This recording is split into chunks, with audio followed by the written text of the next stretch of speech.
அமைதியான காற்றும் பசுமையான மரங்களும் நிறைந்த ஒரு காட்டில் ஒரு சிறுவன் தினமும் மகிழ்ச்சியாக விளையாடிக் கொண்டிருந்தான்.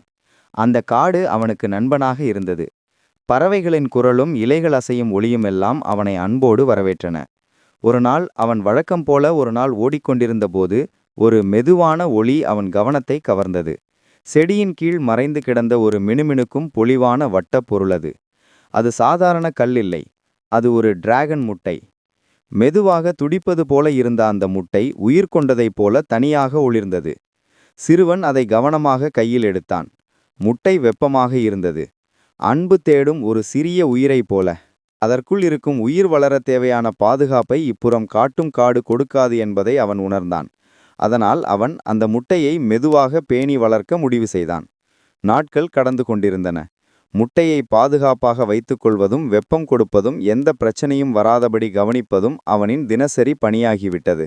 சிறுவன் சில சமயம் களைத்து போனாலும் இந்த சிறிய உயிர் மீது அவனுக்கு பதிலாக ஒரு பாசம் உருவாகியிருந்தது. அந்த பாசம்தான் அவனுக்கு புதிய துணிச்சலை கொடுத்தது. ஒரு காலை அமைதியை உடைத்த ஒரு மென்மையான கடுகுடுப்பு சத்தம் கேட்டது. முட்டை முறியத் தொடங்கியது. சிறுவன் ஆச்சரியத்துடனும் ஆவலுடனும் பார்த்தான். முட்டை ஓடு விரிந்ததும் அதிலிருந்து ஒரு மெலிந்த அழகான டிராகன் வெளிப்பார்த்தது. அது சிறியது, ஆனால் அதன் கண்களில் நம்பிக்கை நிறைந்த ஒளி இருந்தது. இத்தருணத்தில் சிறுவன் தன்னை மாற்றிய ஒன்றை உணர்ந்தான். இவ்வளவு நாட்கள் ஒரு முட்டையை பாதுகாக்கும் போது அவன் பொறுமையையும் நம்பிக்கையையும் துணிச்சலையும் வளர்த்திருந்தான். டிராகன் வளர்ந்தது மாதிரி அவனும் உள்ளிருந்து வளர்ந்து விட்டான். சிறுவனும் புதிய டிராகனும் அவர்களின் முதல் பயணத்திற்காக காடு நோக்கி மெதுவாக நடந்தனர். காடு இப்போது மாறியிருந்தது. இருவரையும் பார்க்கும் ஒவ்வொரு மரமும் புதிய கதைகள் சொல்ல போல் இருந்தது. அன்று சிறுவன் ஒரு பெரிய உண்மையை புரிந்து கொண்டான்.